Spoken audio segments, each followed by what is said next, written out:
Red light, green light, red light, green light, red light, green light, red light, green light, red light. Folks, as a Scotsman, I say we have a pretty good island. I think it's the best, but we're gonna have to jump over to another island, a place of professional wrestling. Justin Summers, owner of Island Pro Wrestling. Welcome, my friend. How you doing? I'm very well, brother, and it's great to have you here on the Oh, Soul Sessions. thanks for having me, Soul. I appreciate it, brother. Hey, very blessed, my friend. But I have a routine. I have a little thing I do with every guest. Every guest has a story. Every story has a beginning. How did your story begin as a wrestling fan, Justin? As a wrestling fan, I seen The Undertaker, and I was sold from there on out because The Undertaker's the man, and I don't want to listen to too many of his stories right now because he's telling a lot of things maybe I just don't want to know. But I was hooked ever since I seen The Undertaker match, man. Like, uh, got me into some of the dark stuff too, like Kane, Mankind, and then even today, like you get some like mysterious guys like Penta and stuff. I just love that aura and characters that they're building. Absolutely. I feel like with wrestling, you have that dark arts element from people like House Yeah, of Black. I mean, House of Black in AEW, you mentioned Penta, Judgment Day, so it had that dark element as well.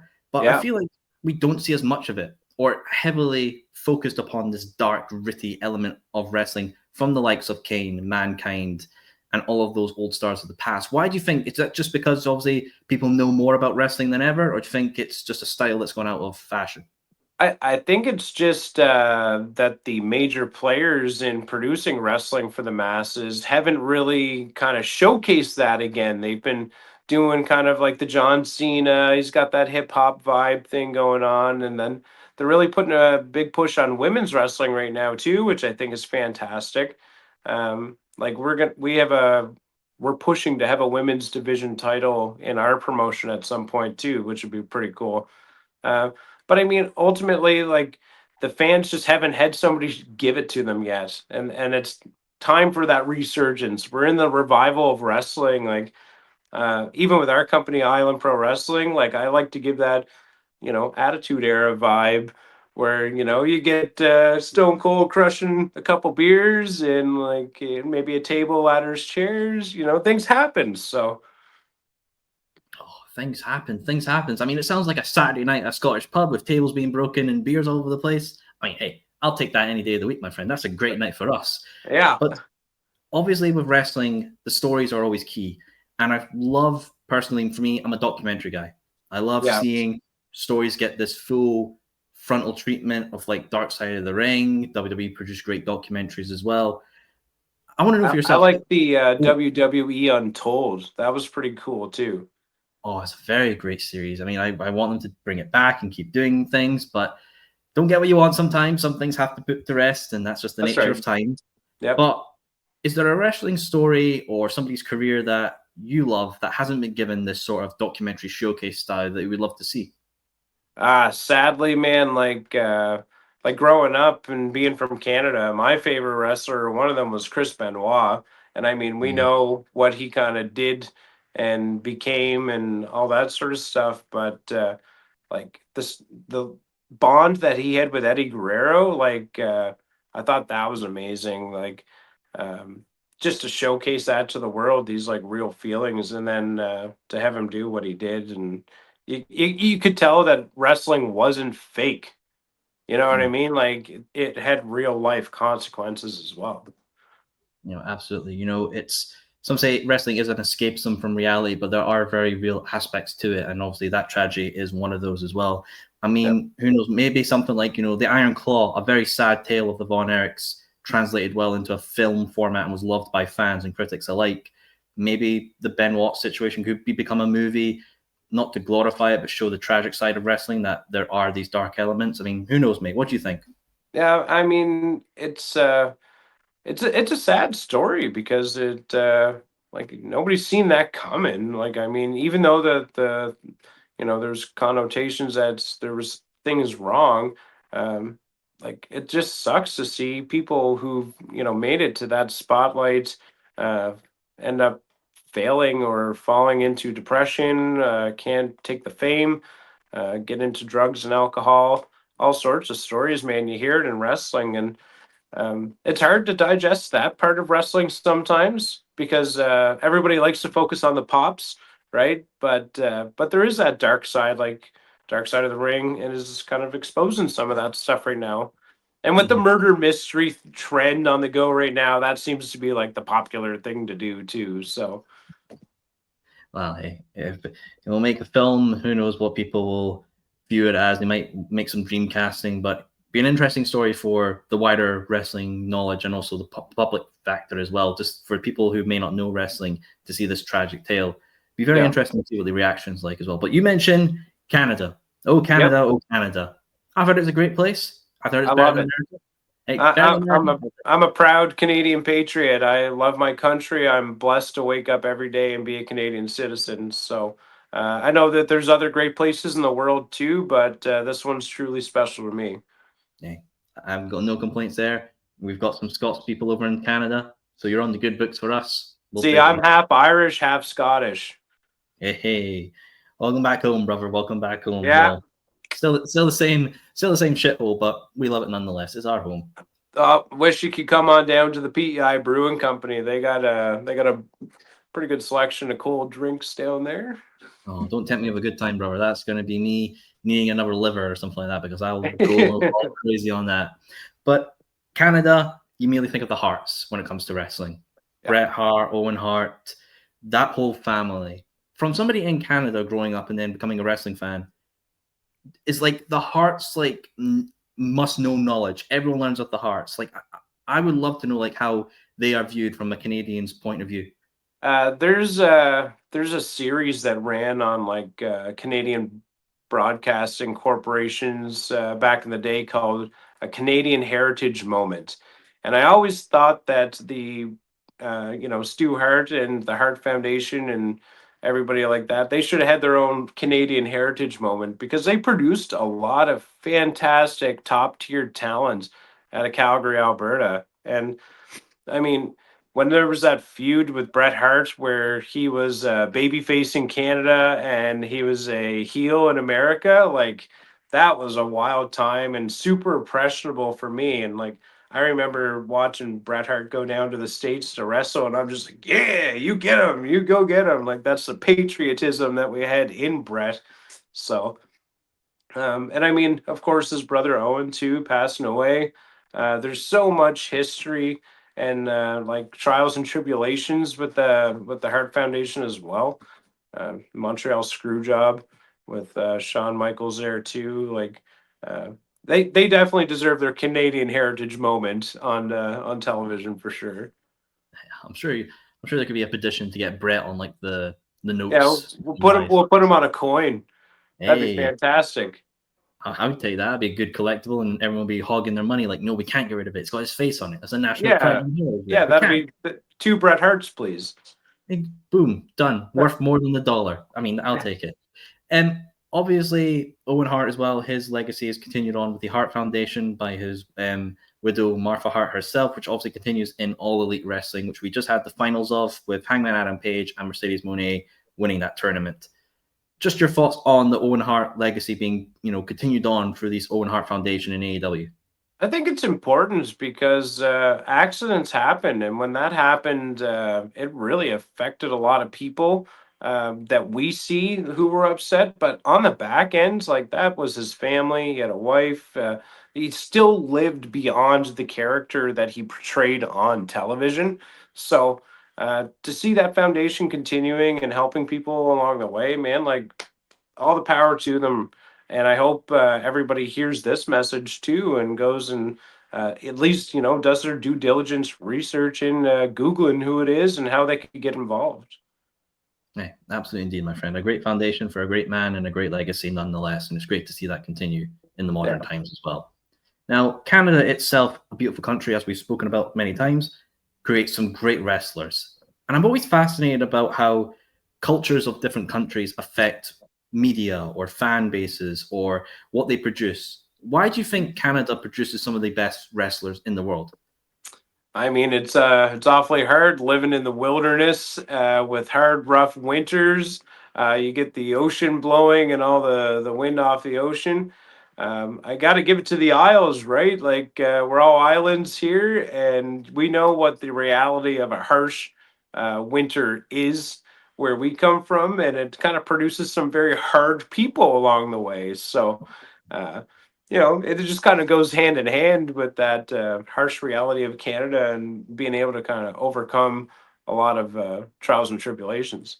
Yeah, absolutely as well. I had a Scottish wrestler on the show named Krieger who's actually gone out to Canada to wrestle now full time. Oh, And cool. it's quite fascinating that he was like, that's my destination to go.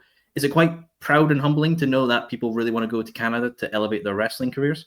I actually think I know Kriker. He went up to Parry Sound, Ontario, and he's fighting out of Ontario. Correct, yeah. Yes, I know him as well. Him and I are actually due to have a conversation. Well, I can assure you, Krieger's a good one. Oh, cool. Right on. Small world. That is it. But I mean, is it quite humbling to know that people want to come to Canada to wrestle? Oh, 100%. Like a lot of people would love to come to Canada. We have a lot of people that have come to Canada and have voiced how lovely it is here. I mean, you'll hear in Canadian politics for the last 20 years, diversity is our strength. Like there's a lot of people who are coming from abroad and recognizing that we are a fantastic country to grow up in and, produce your goods here, raise your families. Um, it's a sorry thing. Sorry, bud. Sorry, right? You go on about your day and make things not such a big deal all the time and love your neighbors and take care of people in your community. It's Hmm. it's just a mentality that's in Canadians, or at least me anyways, since I was a young fellow. So Absolutely. And I think it translates well to you guys as a fan base as well, because I think of all the great shows that have happened in Canada, like AW Forbidden Door. They've got All Out coming as well.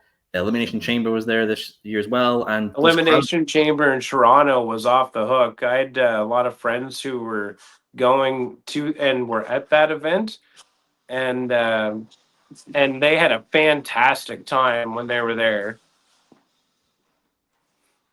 yeah, I mean, it's amazing as well. And obviously cemented in history with Canada because it'll be the place where John Cena turned heel as well. I mean, that's going to be in the history books forever. That's history stuff right there. Um, Man, I don't know. John Cena heel. It's almost like we seen it coming, but we didn't want to believe it was coming, and then now it's here. And what do you do with it, right? So, yeah.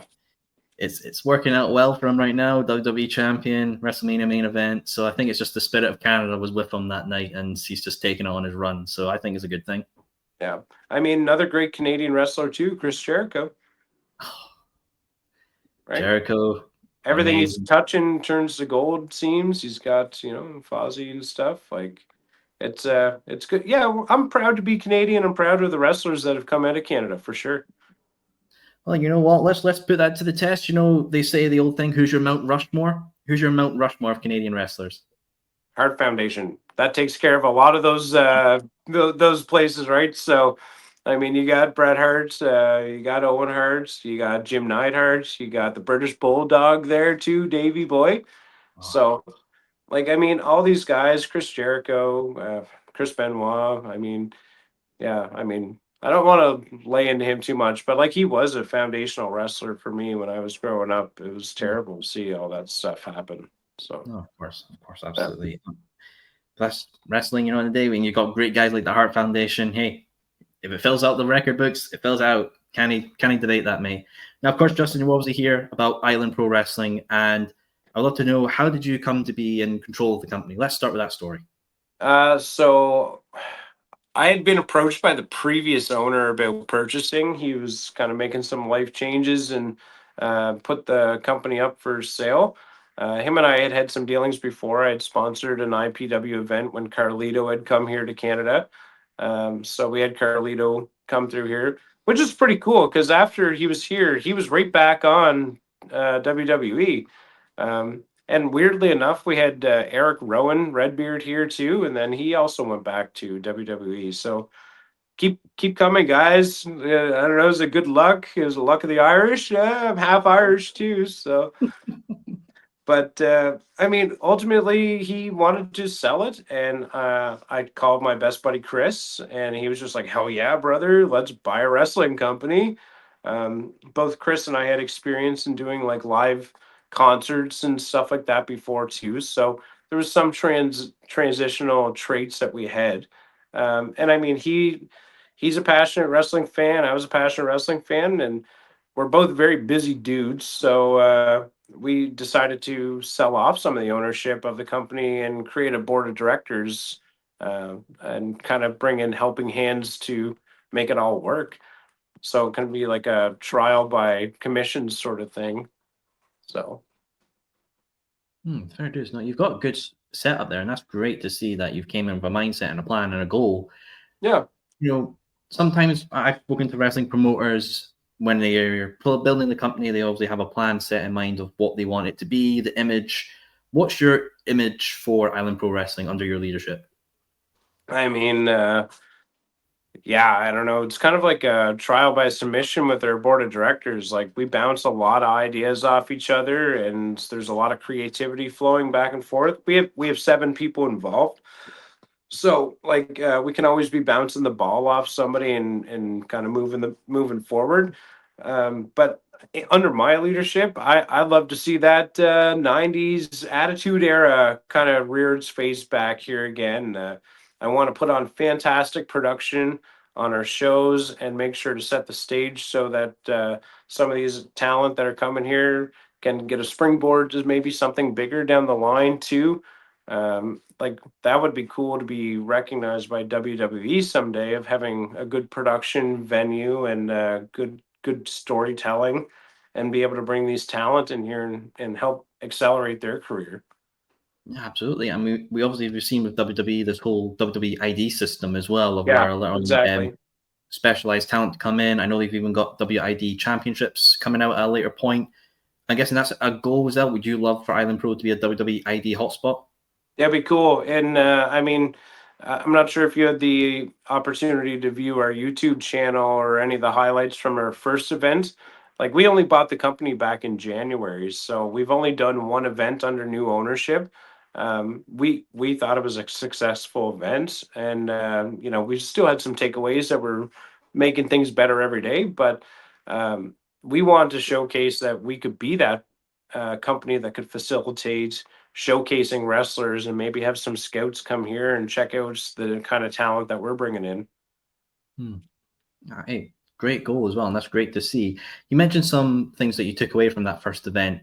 What were some of the things that you took away and thought, okay, this is something we need to develop on. We'll take it under mentorship and then come back stronger for our next show. It was almost like kind of just the little things. It's like a little better lighting in this area, a little better, just kind of little tweaks and twerks. We were very happy with how the show went off. We thought the talent did fantastic. They really were selling storyline, which is what I loved. It's something that I've always been passionate about too. Was like a good storyline with wrestling. That's what people are going to get behind, and like showcase who they want to babyface and put over. So I was really happy with our first event. It was just kind of minor little ticks and tricks here to Mhm. make things go a little more smoothly. No, fair dues. We all learn from making mistakes or making things that we would like to do better, but you don't learn and adapt if you don't try. And Right. you guys tried, Exactly. you put a great show, and you've taken some good things away from it. I call that success, my friend. Yeah, 100%. Hmm. I would love to know from a promoter's mindset about this. Obviously, we see with WWE, AEW, and other companies that are on the upper scale of wrestling that they sometimes will release talent. People Yes. will obviously depart the company. We've recently just seen R-Truth has departed the company as well. Um, Wild, eh? yeah, that's a shocker one right there. But I'd love to know when you as a promoter see people getting released, do you immediately think about maybe I should try and contact them when their time's up to bring into the company, or do you assess on who do you think will fit the style of IPW? It's kind of weird. It's like I'm that type of person that I would like to just kind of sit and wait and see what happens to that name for a little bit. It's a big transitional period in their life. Sometimes when you're released by the bigger fellas, that could be a payday thing for you. or it could be something that there's a reason that you were released too. So it's kind of better, in my opinion, to just kind of sit and wait. I don't like to really go chase talents like that. Although Matt Cardona, if you're listening to this podcast, feel free to hit me up and we talk business. But yeah, I mean, ultimately, there's some people that do get released that would be super cool to bring in here, even just for our local fans and everybody to kind of see them in the flesh, sort of thing. That'd be pretty cool. But ultimately, I'd sit and wait and see what happens with our truth. Like some like May, I'm sure you know Maven Huffman. There, he has his YouTube channel. I Mm. remember watching a video of his saying when he was released from the WWE, that was when he was at his highest purchasing value because the indies wanted to gobble him up. I'm not one of those indies that are looking to gobble up all that release talent, but if there's a name that comes across, like I'm not scared to talk with them either. Of course, absolutely. And I think it shows that you guys are important because it allows a released wrestler to become something new, reimagine themselves. And it's Yep. companies like you guys that allow that playing field of testing out. So it shows why you guys are truly important to wrestling. Yeah, we're trying to, as I said, showcase people appropriately. And I mean, if they need to reinvent themselves, sometimes there's a new stage that offer, what do they say? When one door closes, another door opens, right? So, yeah, never say never, but I'd be patient with a few of those releases and just kind of see what happens with them. Of course, absolutely. Let time tell and see where you can bring them in. And obviously, hopefully, they don't break the bank and they're a great addition to the company in Mhm. whatever they bring to the shows. Now, obviously, I know you've got shows coming up as well. And I've seen a former guest of mine lining up for them. August Artois is Oh coming up. my goodness. Oh, You've had the pleasure, have you? twice. Yeah, I would like to make a public service announcement and say that August Artois has never hurt my feelings. Oh, good then. I'm- Glad he's still keeping that up. Oh, yeah, he's been very excited to make his Canadian debut, and that's what it is. It's going to be August's Canadian debut whenever he comes up here for IPW Game On. So, uh, really excited about that. Obviously, he's also excited. He's been just chirping away at his opponent for about 3 weeks straight now, just trying to demoralize Wesley Pipes. So.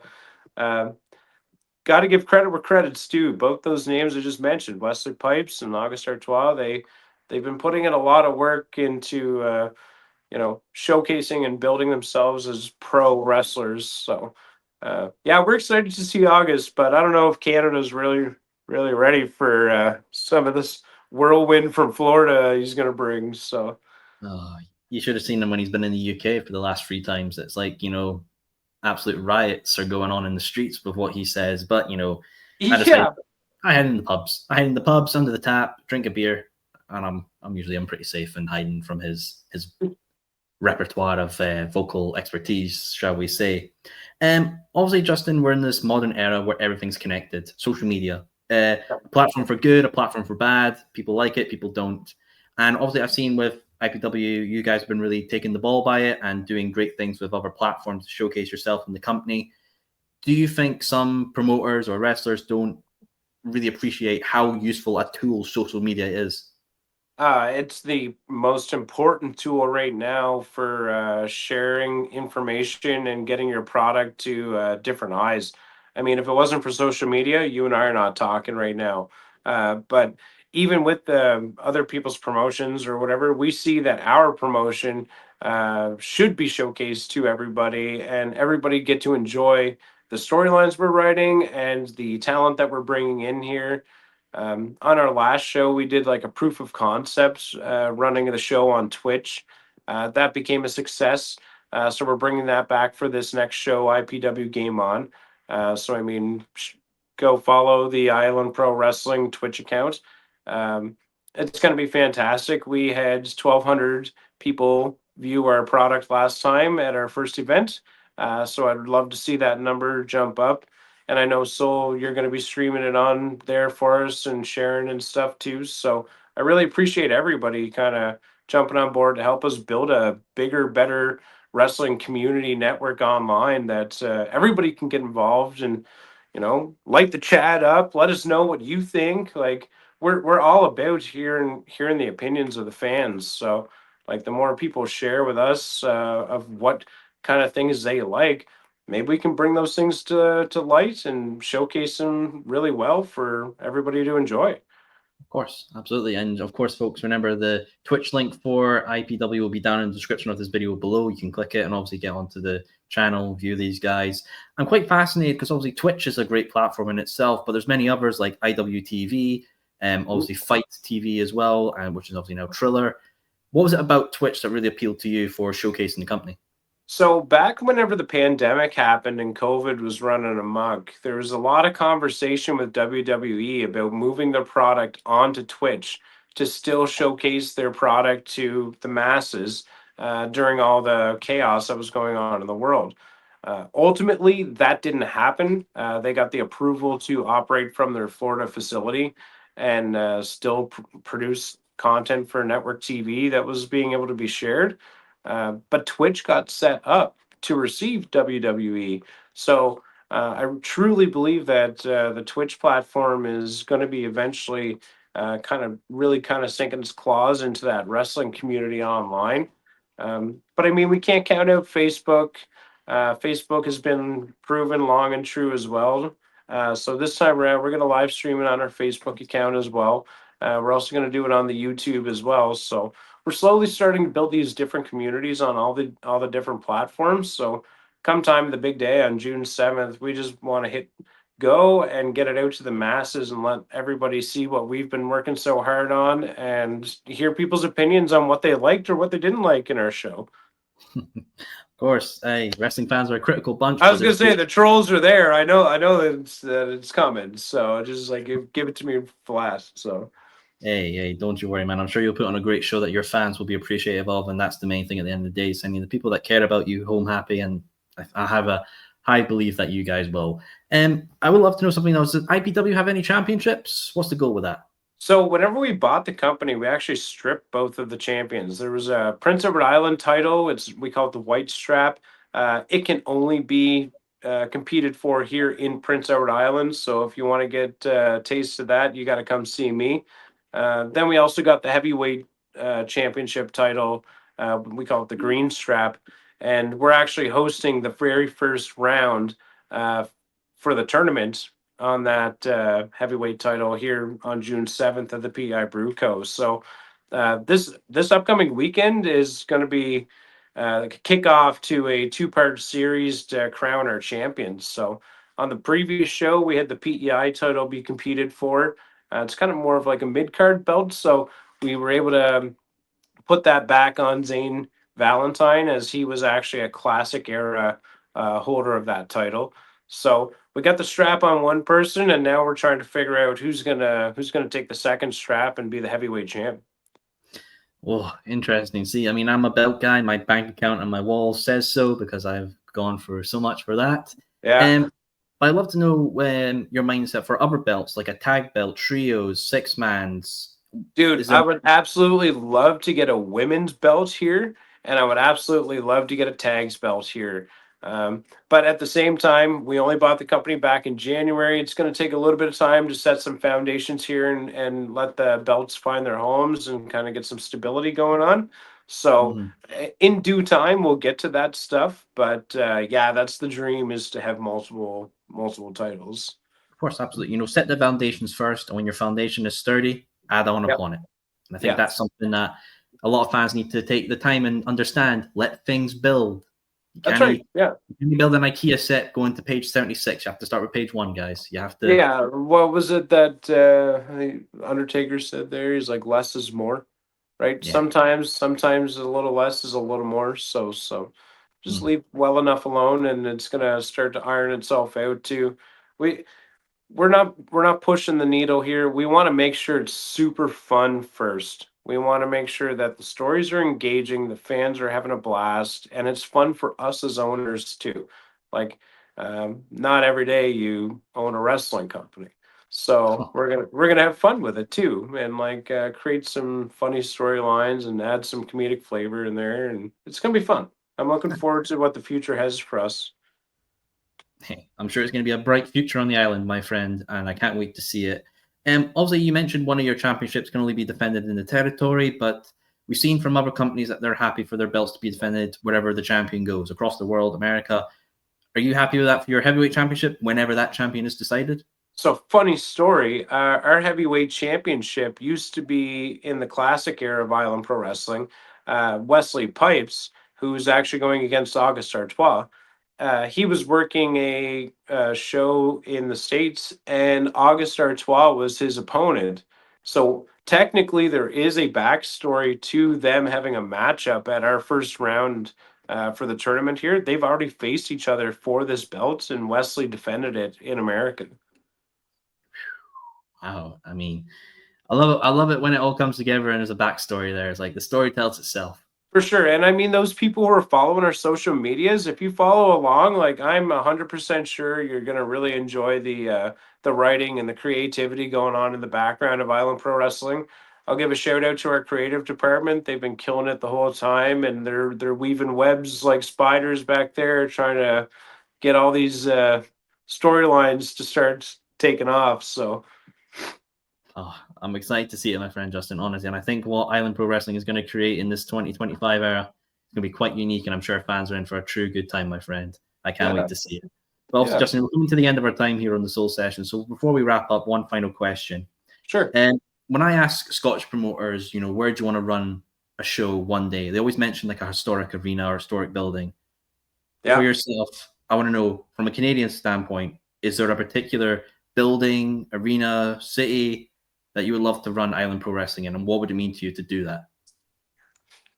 It would be super cool to do the Sphere in Las Vegas. I know Dana White had done UFC Noches down there, and that looked like a pretty cool arena to rock a show in. So, I mean, I'd love to give the fans what they're buying their tickets. I want them to have a good time. It doesn't matter where we're at. We're going to always make it the best time. But yeah, that's definitely one of my dream ones for sure, is to have the whole environment encased in wrestling. Wow. I'm excited to see it, man. I think it could become a dream. A sphere becomes an island. I'll take it. I think that'd be a great thing to see. Now, of course, folks, before we properly wrap up, Island Pro Wrestling have a website, Twitch, Instagram. Will all be down in the description of this video. You've got many things to check out for the company. Justin, last final time, any other plugs you want to give for fans to truly understand the company and enjoy the show? I mean, you kind of said it, but when you have to default back to islandprowrestling.com, like that's where everything's going to be shaken and people can figure out how to follow our socials and get on board. I mean, shout out to everybody in advance for sharing the Twitch on the day of and streaming to all your friends and family. And I can't wait to get connected with everybody after the show. I'm going to be busy during the show, so I get. Well, grab a good couple of pints, mate. Make sure you've got plenty of hydration ready to go and just be ready for an absolute great time. Of course, folks, thank you for tuning in, for enjoying this chat about Island Pro Wrestling. All the links again in the description below. You've got the wee bit of a Canada Dry. I might have to give that a try at some point. As I say, as a good Scotsman, finish up your pint, put your chairs away, and thank you as always for tuning in for another episode of the Soul Sessions. Now about the hill and two, gonna live like animals do. No more laws and no more